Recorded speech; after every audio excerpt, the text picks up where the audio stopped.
Welcome to the channel. Today, we're exploring some unbelievable story. Stay tuned and let's dive in. Hello, everyone. I can't believe I'm here, but I'm not sure what else to do. I adore my wife, but I'm worried that she's doing something behind my back. I can't tell my friends and family because it's too humiliating and screwed up. I suspect my colleague was with my wife, and it seems that this is the case. I am a 35-year-old guy. I met my wife, Sophia, a 31-year-old girl, in a mall in our city in 2016. I noticed her while waiting in line at the food court.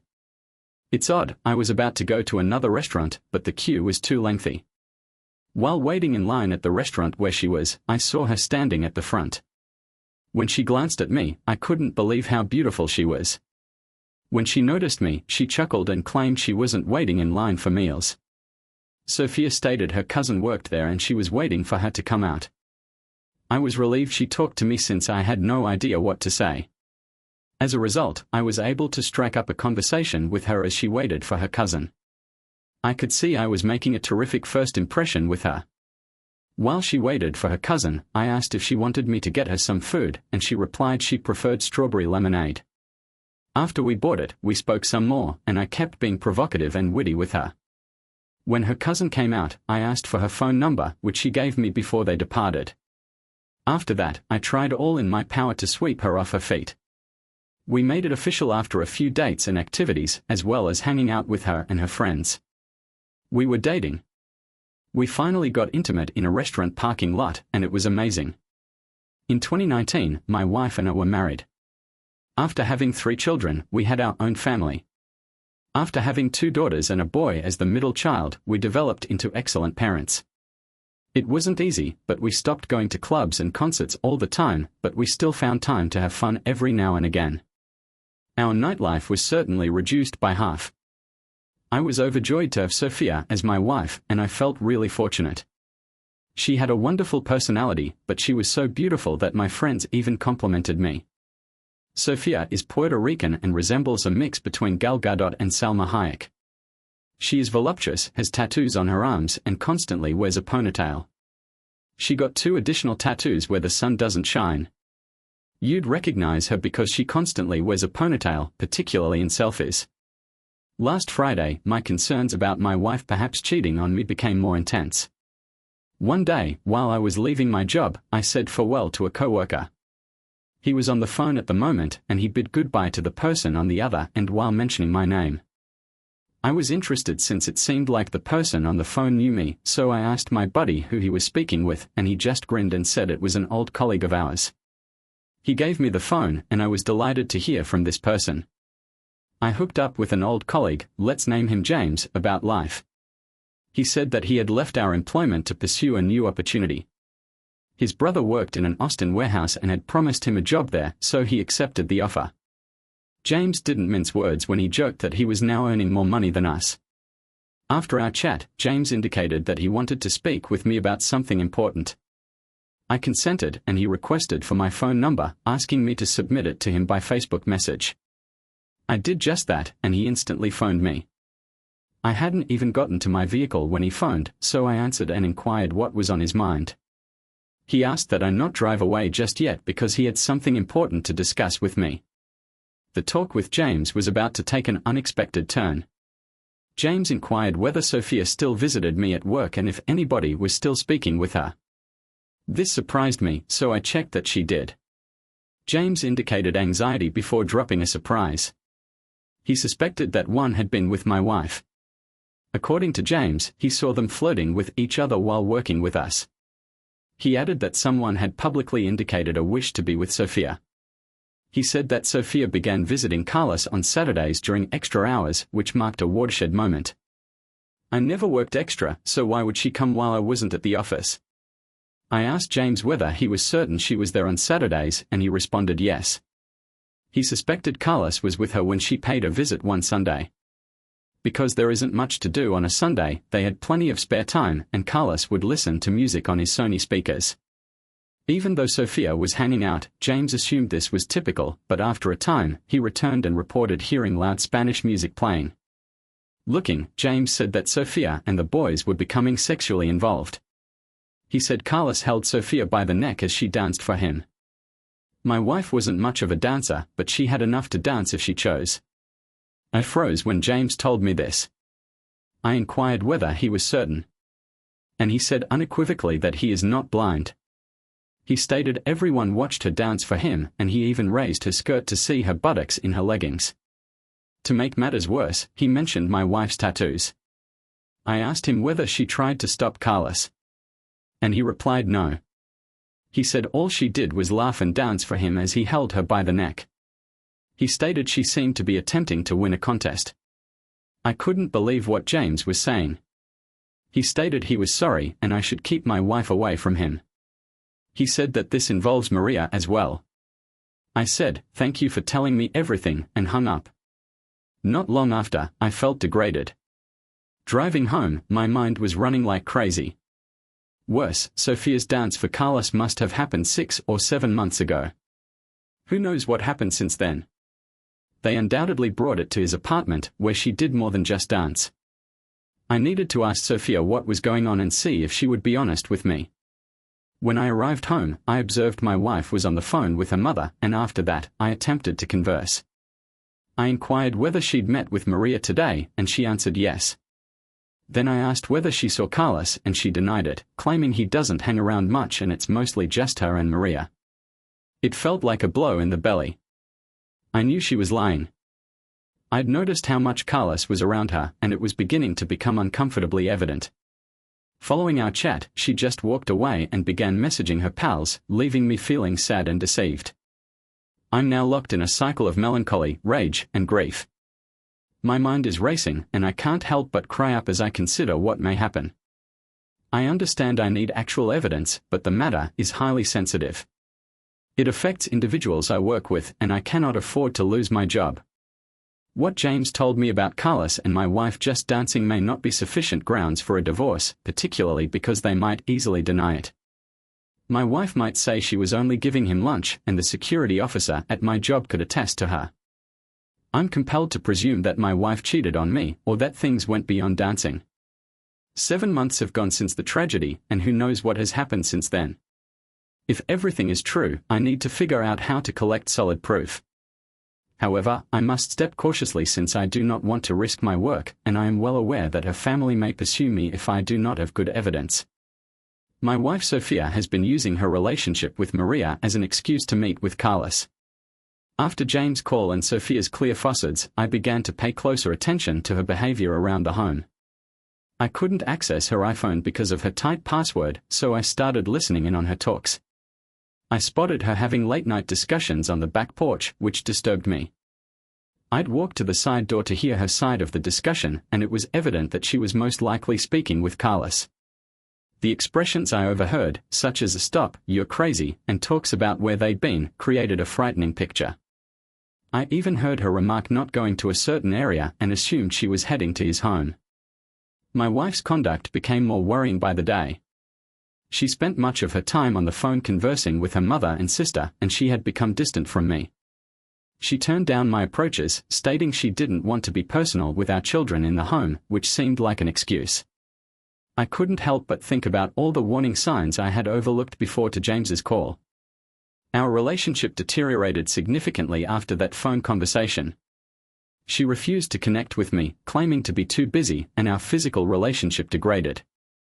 Last Sunday, I believe I may have disturbed her plans to meet with Carlos, and she was upset. She contacted me as I was heading home from work, saying she was going out and wanted me to cook for the kids. I instantly believed she was attempting to meet with Carlos and lied, claiming I had errands to perform before returning home. She was already preparing to depart, and when I attempted to persuade her otherwise, she grew forceful and hung up. When I went home that night, she had a very bad attitude. She said I destroyed her night, and when I attempted to reason with her, she reacted angrily, stating she didn't care. Things got worse a few days ago. Sophia made supper for me when I got home from work, and then she came into the bedroom, where I was looking for new shoes. She was dressed up and plainly ready to go out. When I inquired where she was going, she said that she was going out with some friends and that I needed to monitor the kids. I probed her on who she was going out with, but she only provided vague replies. I told her she couldn't go like this, but she accused me of attempting to control her and marched out the door with an attitude. I was upset because I could see straight through what was going on. My wife was still furious over the Sunday she couldn't meet with Carlos, and it was evident that she was really depressed about it. She didn't get home until approximately 2:30 in the morning. I had been messaging her all night, but her answers were callous, and all I received back was, "Please stop texting me." I was furious. When she eventually came in, I was in our son's room, playing on his PlayStation. As soon as I saw her, we began bickering. I wanted to know why she had arrived home so late, and her explanation was that she was just hanging out with her pals. I wasn't buying it, telling her that I was meant to be in bed but had been waiting up for her to come home. She pointed out that I had never complained about her arriving late before and accused me of always being with her. It was a stupid debate, and I couldn't let her deceive myself into thinking I was a dominating spouse. After some back and forth, our kid walked out to see what was up with all the shouting and inquired what was wrong. Sophia went into the bedroom at that time, declaring that she was done arguing with me. Our youngster spotted the video game and begged to play. I agreed, but I told him it would only be for a little while and then he needed to go back to sleep. He began playing the game, and I wanted to continue our debate with Sophia. I was not going to allow her accuse me of being controlling when she was the one who came home late. I proceeded into the bedroom intending to continue the fight, but, as soon as I entered the room and saw what was before me, I paused in mid-sentence. Something had captured my attention, and it was going to alter everything. When I arrived into the room, my wife was undressing, and she seemed to be wearing a black thong as underwear. My wife seemed shocked when I went in, implying that she expected me to still be with our kid. My wife just stood there, wearing this thong, and I recognized her for the thought she was now. After a quick glance at me, she gave me a look that indicated, "If you ask me, we're going to argue." After removing her pajamas off the bed, she went to the bathroom to change. I couldn't believe what I had just seen, and I have to admit that it stopped me dead in my tracks. I was really heartbroken. I decided to sleep on the sofa that night since I knew it would be really uncomfortable after what I had seen. My mind was whirling, and I couldn't think clearly. After viewing that, I had never seen my wife in such lingerie or a thong before. It was almost as if she wore nothing except a thin black string. To be fair, Sophia has previously worn seductive underwear, but it's been a long time. The only time I've seen her in anything slightly comparable was on vacation, when she wore seductive bikinis, but it was just for Instagram photographs. Even still, what she wore that night resembled something from a provocative film or a tabloid. At this point, my wife's conduct is clearly suspicious and secretive. After reading others' counsel, I resolved to take action. I purchased a voice-activated recording device and had it sent to a friend's address.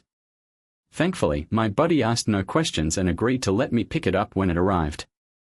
I do not want my wife to see the box and start asking questions.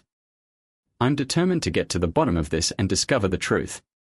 Thanks to James' call, my concerns seem to be confirmed.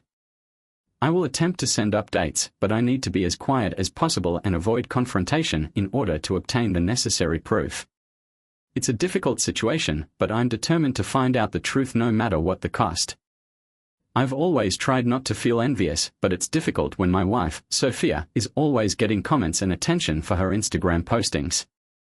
Inappropriate remarks and likes from hundreds of males may undermine anyone's confidence.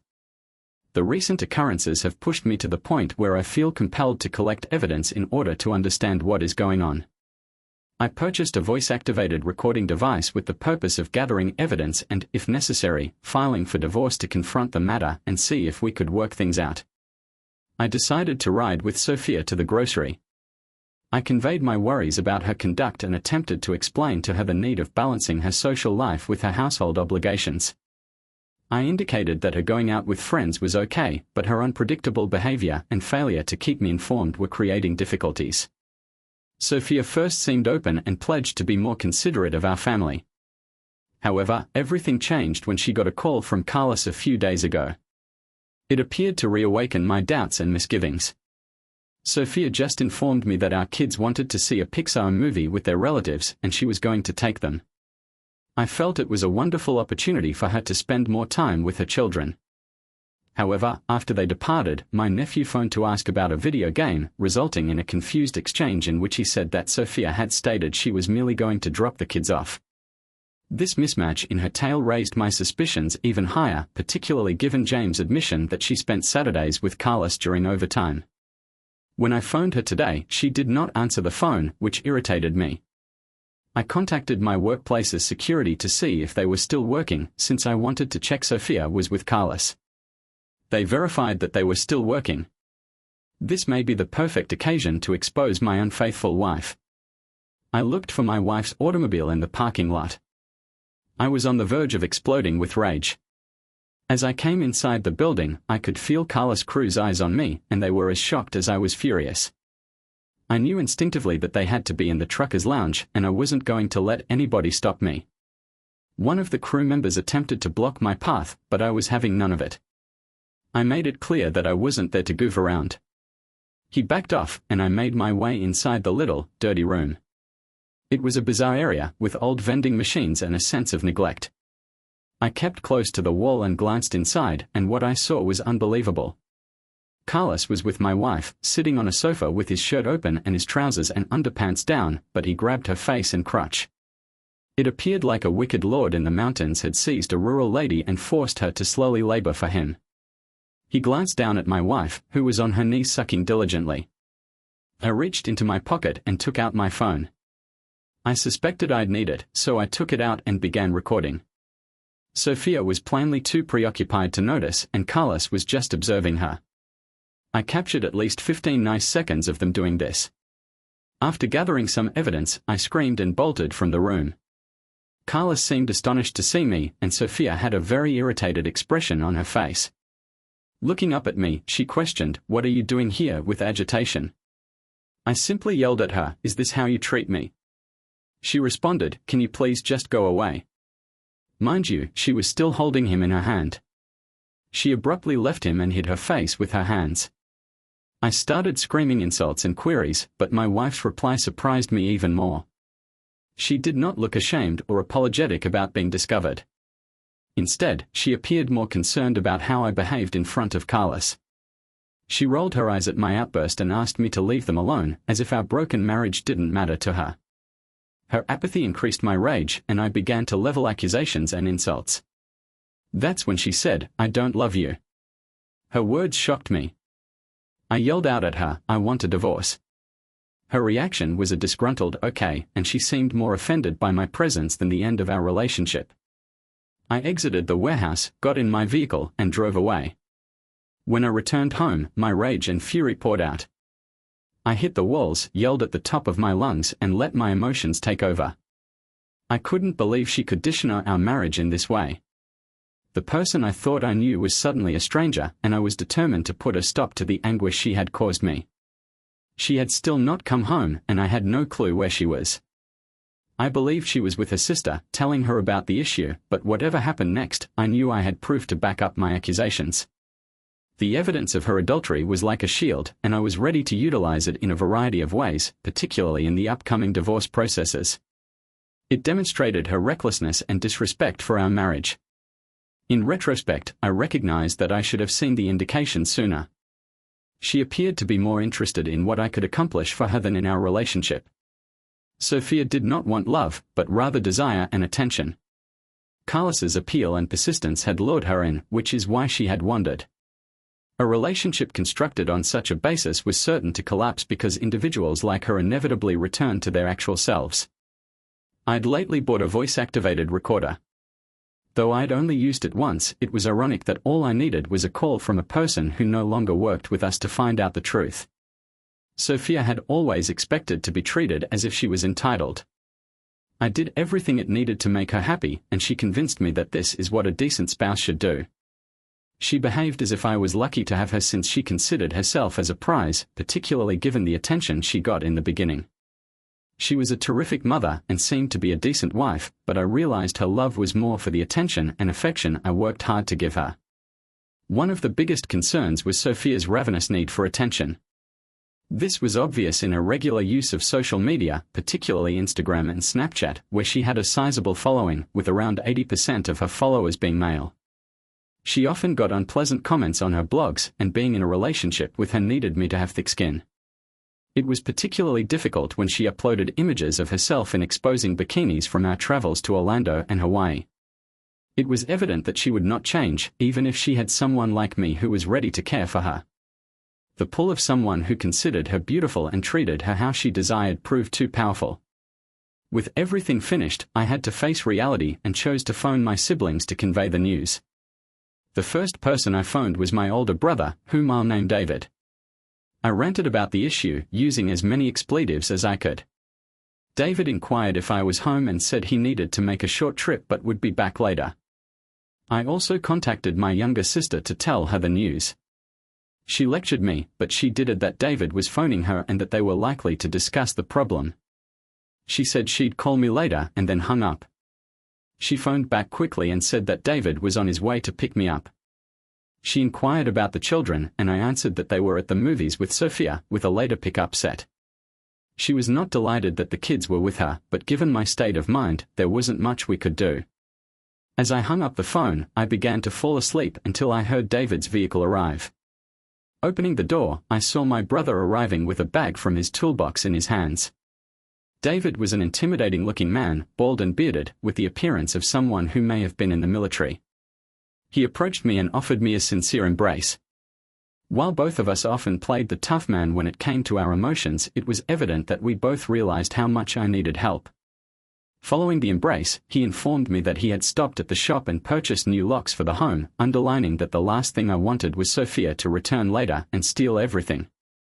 After an hour of chatting and changing the locks at my brother David's place, he and his girlfriend tried to cheer me up for the weekend. My sister Lucy also came over to chat with me. I had phoned everyone in my family, and although it was reassuring to have their support, I couldn't help but recall the frightening vision of what I had seen. I had intended to catch my wife admitting to her adultery or something similar, but a chance for confrontation arose earlier than anticipated. On that Monday, Sophia's sister, Caroline, phoned me. David first refused to respond, but when I reminded him that my children were with her, I took up the phone. Caroline questioned what was going on after picking up, stating that her sister would not be returning to the home but wouldn't say why. I resolved to tell her the truth about what I had discovered, that Sophia was cheating on me at my office. After hearing my disclosure, there was a brief moment of stillness before she proceeded to refute it, accusing me of lying about her sister. Allowing her to ramble, I ultimately asked her to hang up and promised to provide her the evidence. She started saying something more, but my rage overtook me and I hung up on her. After that, I forwarded her the video proof and did not hear from her for the rest of the day. I spent the rest of the day trying to relax. When Tuesday dawned, I went to work and approached my supervisor to address the issue concerning Carlos and Sophia. Surprisingly, he handed me a testimonial page to record my complaint. While I was filling out the form, he offered his sympathy and asked if I had proof of what I was claiming. Frustrated, I confirmed that I did and even offered to show him the video I had recorded. His remark took me off guard. He inquired if I genuinely had solid proof. He reached out and collected the paperwork I was filling out, stating that it was no longer required. He called someone and discussed the matter. After disconnecting up, he told me that he had called the manager, who required that I submit a video to his email address. The manager planned to handle the issue on his next visit to the site in a few days. I grudgingly agreed, but made it obvious that I would not be going into work for the following several days. A few days later, Sophia's sister Caroline contacted me back, which surprised me. She said that she had spoken with Sophia and that the children wanted to return home. She wanted me to talk with Sophia that night. I agreed to take my children but claimed that I had no interest in speaking with Sophia since, in my perspective, there was nothing further to discuss. Caroline remarked that she felt I would be the more sensible person in this scenario and encouraged me to think about the family. Strangely, I felt as if I were the unreasonable one. I stressed that I had no intention of interacting with Sophia since she had cheated on a colleague, generating disgrace in my office. Caroline then argued that it wasn't what I imagined, claiming that Sophia had only been associated with him at work or at his apartment. I sneered at her remark, adding, "Yeah, and how do I know that? For all I know, she slept with his whole crew while she was at it." Caroline became enraged, defending her sister and claiming that wasn't what occurred. Then what the hell did happen? She asked. Caroline proceeded to share all Sophia had told her. I wished I hadn't brought this up, particularly because I knew Sophia wouldn't lie to her sister, making the situation more worse. Caroline began to tell Sophia's side of the tale, explaining that when Sophia first encountered Maria, Carlos was chatting to her. Sophia indicated that she was waiting for me and would pick me up. Carlos and Sophia began conversing and would linger around when she came, waiting for me to come out. Sophia and Maria eventually became friends, and she liked spending time with them during lunch breaks. Sophia told Caroline that Carlos started complimenting her, particularly on her buttocks, which startled her but also made her feel good about the attention. Caroline remarked that Sophia made a mistake one day when she told Maria she thought Carlos was cute. Maria told Carlos about this, and he started getting too near to Sophia and making indecent remarks. When I questioned Sophia why she didn't tell me, Caroline said that Sophia didn't want to since she enjoyed Carlos and the attention he gave her. Caroline said that she was asked when things began, and Sophia was hesitant to reveal the information. Caroline, however, said that Sophia didn't remember when it started but referenced a birthday celebration for Maria's sister. According to Caroline, Maria invited Sophia to the party, which also included Carlos. Sophia was shocked to see him, so they hung around and had fun. Caroline asked whether Carlos was attempting to get closer to her, and Sophia verified that he was. They began dancing and gradually grew increasingly personal. Caroline recalled a situation in which Carlos requested Sophia to dance for him, which she did, resulting in more physical contact, including making out. Caroline claimed that their friendship grew from there. Sophia would hang. Carlos and Maria were hanging out in Carlos' place, and Carlos became more physical with her. This includes sexual encounters in which he went down on her and she responded. I conveyed my surprise at what I was hearing, and Caroline sympathized, stating she couldn't believe it too. Sophia remarked that she thought Carlos was talented and appreciated his crazy personality. Sophia felt that going down on her was the end of their connection, but Carlos wanted more. One day, he turned her around and trapped her against the sofa, and things became worse. Caroline saw that Sophia should have stopped and fled, but she was powerless to resist the scenario as it evolved.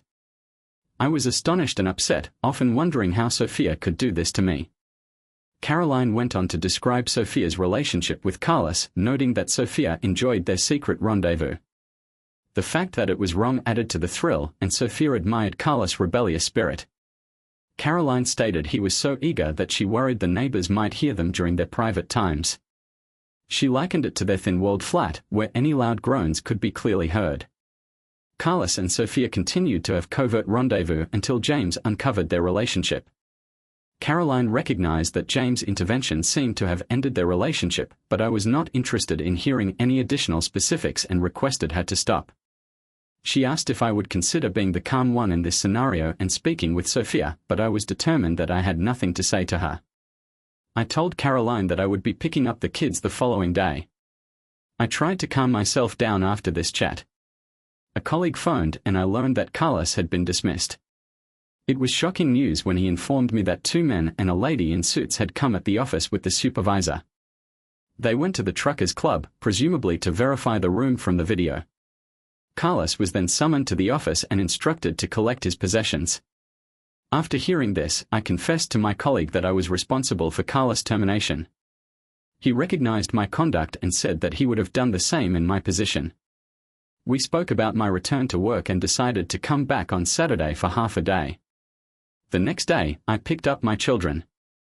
They were ecstatic to see me and indicated that their mother had been neglecting them and behaving cruelly.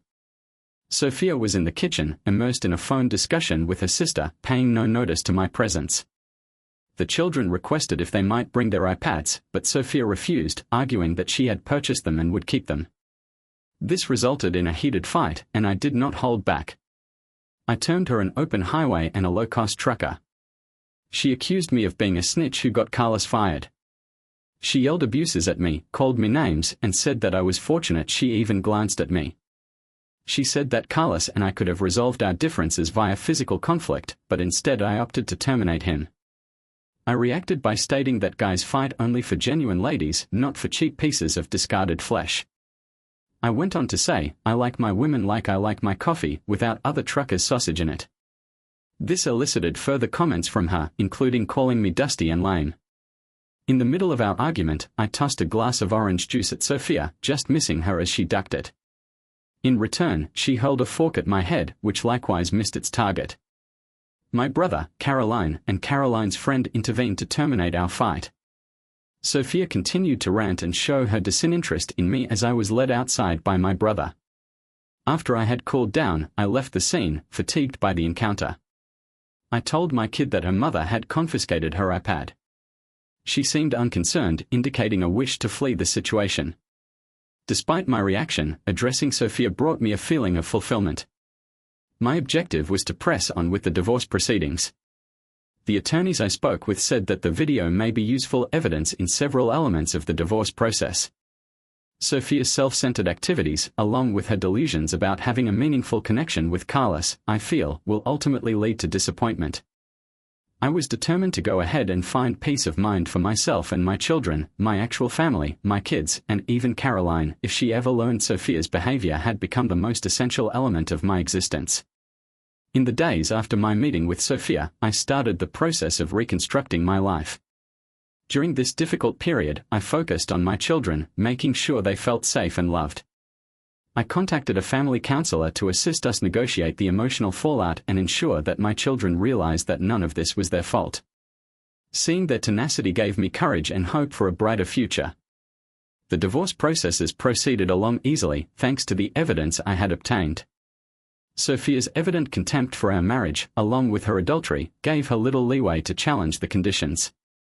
I was granted primary custody of the children, and although she kept visiting rights, I stayed steadfast in my determination to protect them from any possible harm.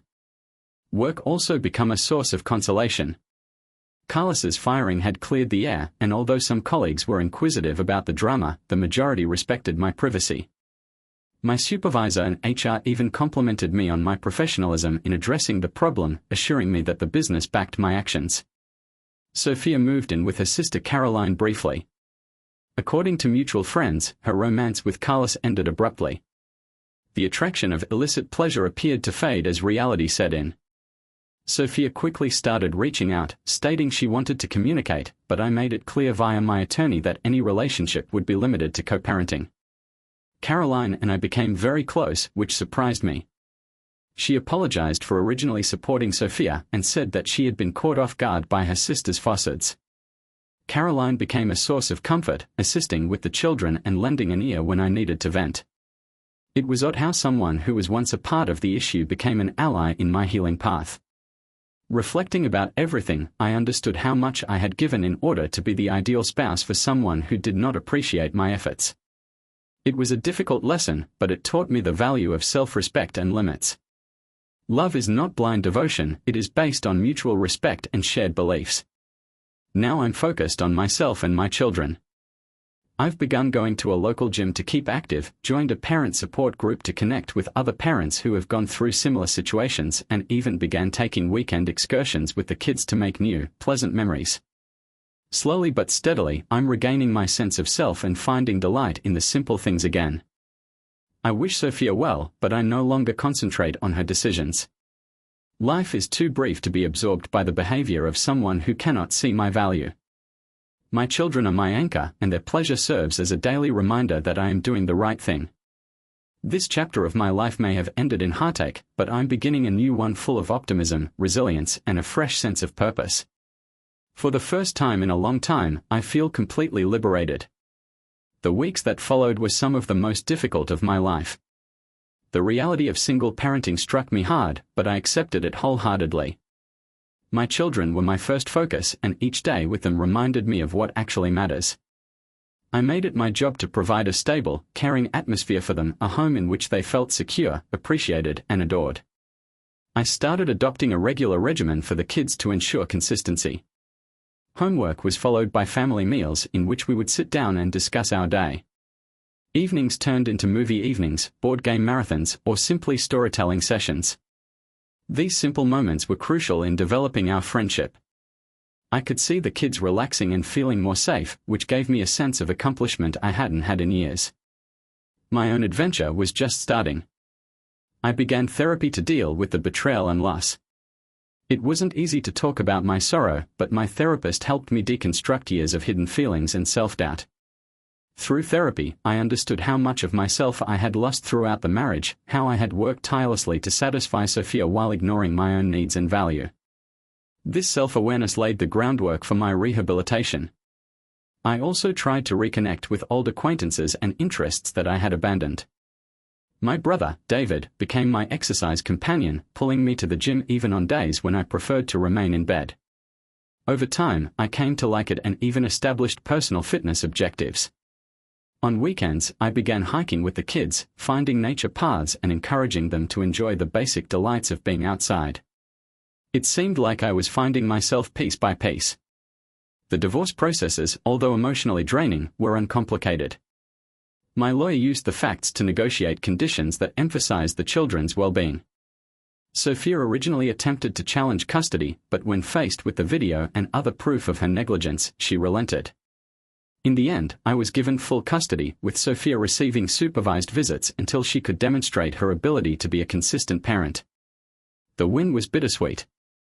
While I was glad to have the children with me, it made me sad that their connection with their mother would never be the same. Still, I realized I could only manage my own behavior, not Sophia's. My emphasis was on providing a pleasant and supportive atmosphere for the children. Sophia's acts immediately became known in her social circles. Many of her acquaintances separated themselves, and she received criticism from her own family. Caroline, long a loyal supporter, has become one of her toughest detractors.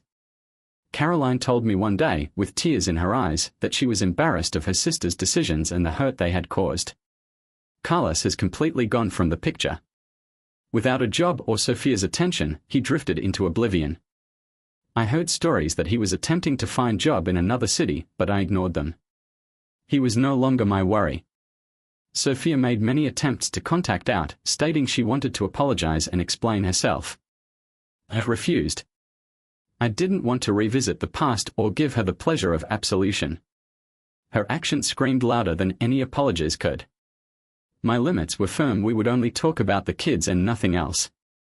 As time passed, I began to detect changes in myself. The anger and hatred faded, leaving behind a calm desire to construct a better life. I began looking for new chances at work, taking on tasks that pushed me, and reigniting my enthusiasm for my job.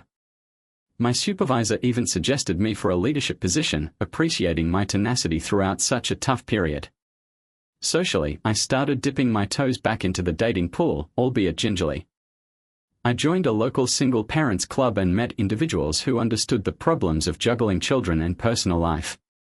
While I wasn't ready for a committed relationship, the companionship and support were refreshing. One member of the group, Hannah, stood out. She was kind, compassionate, and had a knack of putting everyone at ease. We began discussing at group gatherings and progressed to more in-depth discussions. Hannah had also gone through a tough divorce, and we found comfort in sharing our stories.